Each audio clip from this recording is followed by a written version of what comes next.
Dans cette vidéo, on va étudier les principales méthodes pour déterminer la nature d'une série numérique. Pour cela, on va se baser sur les résultats qu'on apprend en classe de Maths Sup. Il y a une vidéo spéciale sur la chaîne pour la classe de Maths P. Le premier cas, et c'est le plus facile, c'est le cas où on étudie une série sigma DUN lorsque la suite UN est une suite de nombres réels et qu'elle garde un signe constant. Pour ça, très souvent, on va essayer de déterminer un équivalent simple de UN grâce au théorème suivant. En effet, si UN et Vn sont deux suites de nombres réels tels que UN garde un signe constant et tel que UN est équivalente à Vn, alors les séries de termes générales UN et Vn sont de même nature. Et on va appliquer ce théorème avec des séries de référence. Les principales séries de référence, c'est les séries de Riemann. On sait en effet que la série de termes générales 1 sur n puissance alpha converge si et seulement si alpha est strictement plus grand que 1. Donc, le but du jeu, c'est, étant donné une suite UN, donc un petit peu compliquée, on va essayer de trouver un équivalent simple du UN, en général un équivalent du type 1 sur n puissance alpha. Pour pouvoir appliquer ce théorème, bien sûr, ça marche toujours ici, parce que 1 sur n puissance alpha, c'est toujours positif. Premier exemple, on va démontrer que la série de termes générales log de 1 plus 1 sur racine de n, elle est divergente. Pour ça, on va s'appuyer sur l'équivalent usuel du log de 1 plus x. Log de 1 plus x, c'est équivalent en 0 à x. Et comme 1 sur racine de n tend vers 0 lorsque n tend vers plus l'infini, eh bien je peux utiliser cet équivalent en remplaçant x par 1 sur racine de n et écrire que log de 1 plus 1 sur racine de n, c'est équivalent plus l'infini à 1 sur racine de n. Qui donc, je l'ai dit bien sûr, est toujours positif. Et puisque la série de termes générales 1 sur racine de n diverge, alors la série de termes générales log de 1 plus 1 sur racine de n diverge elle aussi. Deuxième exemple, on va démontrer que la série de termes générales sinus 1 sur racine de n moins 1 sur racine de n converge. Là, il faut être un petit peu plus prudent, puisqu'on sait bien que les équivalents ne se comportent pas très bien avec les sommes et les différences. Et donc, on va plutôt se baser sur un développement limité, ici, de la fonction sinus, pour pouvoir avoir un équivalent du terme général. Alors, on va écrire le développement limité de la fonction sinus à l'ordre 3 en 0. Sinus x, c'est égal à x moins x3 sur 6 plus un petit o de x3. Et à nouveau, je vais pouvoir remplacer ici x par 1 sur racine de n, puisque 1 sur racine de n tend vers 0 lorsque n tend vers plus l'infini. Et donc j'ai sinus 1 sur racine de n qui fait 1 sur racine de n moins 1 sur 6, alors racine de n au cube ça fait n puissance 3,5, plus un petit o de 1 sur n puissance 3,5. Et je soustrais 1 sur racine de n, je peux le faire, dans les développements limités il n'y a pas de problème, et j'obtiens que sinus 1 sur racine de n moins 1 sur racine de n, c'est moins 1 sur 6 n puissance 3,5 plus un petit o de 1 sur n puissance 3,5, c'est-à-dire encore que sinus 1 sur racine de n moins 1 sur racine de n, c'est équivalent à moins 1 sur 6 n puissance 3,5. Ça, c'est toujours négatif. La série de termes générales 1 sur n puissance 3,5 converge, puisque 3,5 est strictement plus grand que 1. Et donc, la série de termes générales sinus 1 sur racine de n moins 1 sur racine de n converge elle aussi. Alors, parfois, le terme général est déjà tellement simple, en quelque sorte, qu'on ne peut pas trouver un équivalent plus simple. Et pour démontrer la convergence et la divergence, on va majorer ou minorer. Pour ça, on va s'appuyer sur le théorème suivant. On considère toujours deux suites de nombres réels un et vn, telles qu'à partir d'un certain rang n0, elles sont toutes les deux positives et un est inférieur ou égal à vn. Dans ce cas, on sait que si la série de termes générales vn converge, alors la série de termes générales un converge. Et si la série de termes générales un diverge, alors la série de termes générales vn diverge, elle aussi. Voyons deux exemples d'application du théorème. Premier exemple, on va démontrer que la série de termes générales 1 sur n carré log n converge. Donc ça, c'est un cas particulier de ce qu'on appelle les séries de Bertrand.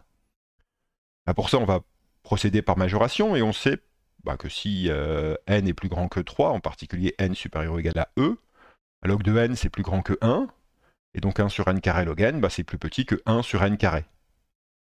Alors tout ça, il ne faut pas que j'oublie de dire que c'est positif, Et comme la série de termes générale 1 sur n carré converge, la série de termes générale 1 sur n carré log n converge elle aussi. Deuxième exemple, on va démontrer que la série des 1 sur racine de n log n diverge. Alors cette fois, pour montrer une divergence comme ça, il faut minorer. Et en fait, on va minorer essentiellement par 1 sur n. Pourquoi? Pas parce que on sait que la limite de n sur racine de n log n, quand n tend vers plus l'infini, bah c'est plus l'infini. Oui, ainsi c'est n puissance 1,5 divisé par log n, et c'est la croissance comparée des puissances et du logarithme. Donc si la limite de ce terme-là est plus l'infini, eh bien à partir d'un certain rang, peu m'importe le rang, je sais que c'est plus grand que 1, et ça je peux le réécrire sous la forme 1 sur racine de n log n plus grand que 1 sur n. Et bien sûr, 1 sur n c'est positif, la série de termes générale 1 sur n diverge, et donc la série de termes générale 1 sur racine de n log n diverge elle aussi. Passons maintenant au deuxième cas, le cas où la suite un peut toujours être une suite de nombres réels mais elle ne garde pas un signe constant, ou même un peut être une suite de nombres complexes. La méthode la plus simple, c'est d'utiliser la convergence absolue. En effet, si on a une suite de nombres complexes dont la série des modules de un converge, alors la série des un converge elle-même. Et bien sûr, ici, avec la série des modules de un, ma module de un c'est un réel positif, je peux utiliser toutes les techniques que je connais pour les séries à termes positifs pour étudier la nature de la série des modules de un. Voyons un exemple simple. La série de termes général sinus n sur n carré converge. C'est très facile, on va démontrer sa convergence absolue. Ça s'appelle la convergence absolue. Et pourquoi il y a convergence absolue? Parce que le sinus en valeur absolue, c'est toujours plus petit que 1. Donc valeur absolue de sinus n sur n carré, c'est plus petit que 1 sur n carré. La série de termes général 1 sur n carré converge. Donc la série de termes général sinus n sur n carré converge. Deuxième exemple, le critère des séries alternées. Alors ça, en fait, c'est assez facile parce qu'en général, ça saute aux yeux qu'on peut l'appliquer. L'énoncé du critère des séries alternées, c'est le suivant. On a AN, une suite de réels positifs, une suite décroissante, et une suite qui tend vers 0. Alors la série de termes générale, moins 1 puissance n, AN, converge. Exemple très simple, la série de termes générale, moins 1 puissance n sur racine de n converge. C'est bien une série alternée. Ici, AN, c'est 1 sur racine de n. 1 sur racine de n, c'est positif. C'est décroissant, il s'entend vers 0. Troisième méthode, et ça c'est la plus délicate, c'est la méthode par décomposition. L'idée, c'est, à l'aide de développement limité, écrire un comme une somme finie d'autres termes, un égale à n plus bn plus etc. Et où on sait étudier chacune des séries, série des an, série des bn, etc. Et quand on fait ça, on pourra conclure, si par exemple toutes les séries sont convergentes, puisque la somme de suites convergentes est convergente, ou lorsque toutes les séries sont convergentes, sauf l'une qui est divergente, car la somme de un certain nombre de suites convergentes et d'une suite divergente, c'est une suite divergente. Voyons un exemple, on va démontrer que la série de termes général moins 1 puissance n sur racine de n plus moins 1 puissance n diverge.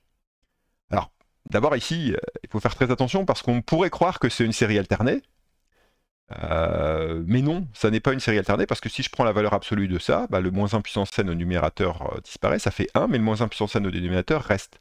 Donc j'ai 1 sur racine de n plus moins 1 puissance n.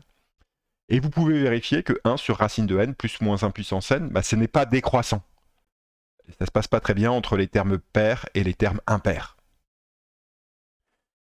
Pour démontrer que cette série diverge, eh bien on va faire un développement limité de moins 1 puissance n sur racine de n plus moins 1 puissance n. Pour faire ça, on fait comme on a l'habitude de le faire, on met moins 1 puissance n au numérateur en facteur, il n'y a pas de problème, et au dénominateur, on met le terme dominant en facteur, le terme dominant c'est racine de n, donc j'obtiens moins 1 puissance n sur racine de n fois 1 divisé par 1 plus moins 1 puissance n sur racine de n. Maintenant j'utilise le développement limité de 1 sur 1 plus x, donc 1 sur 1 plus x c'est 1 moins x plus un petit o de x. Si je peux le faire, parce que moins 1 puissance n sur racine de n, ça tend vers 0 si n tend vers plus l'infini. Et donc je peux écrire ici que j'obtiens moins 1 puissance n sur racine de n, facteur de 1 moins 1 puissance n sur racine de n, plus un petit o de 1 sur racine de n. Je multiplie tout ça par moins 1 puissance n sur racine de n. Donc j'obtiens moins 1 puissance n sur racine de n, moins, alors ici j'ai moins 1 puissance n, le tout au carré, c'est-à-dire 1. Racine de n au carré, ça fait 1 sur n.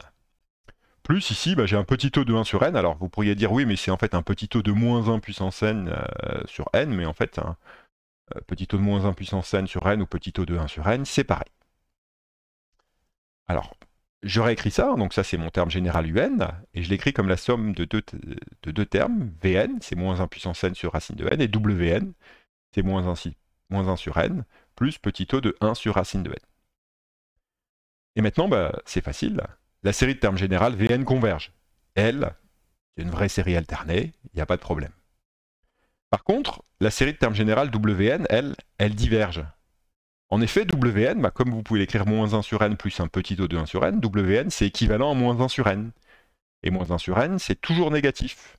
Donc je peux utiliser mon théorème de comparaison, mon théorème d'équivalence pour les séries qui gardent un signe constant. La série de termes générales wn diverge, puisque la série des 1 sur n diverge. Et donc en écrivant un égale vn plus wn, donc en écrivant la série des un comme somme d'une série convergente et comme somme d'une série divergente, je peux en déduire que la série des un diverge. Voilà, c'est tout pour cette vidéo. Alors maintenant, il n'y a plus le choix. Hein. Pour savoir étudier la nature d'une série numérique, il faut absolument s'entraîner. Et donc je vous invite à faire un petit tour sur notre site internet, où vous trouverez de nombreux exercices pour s'entraîner à déterminer la nature d'une série numérique. Bye bye!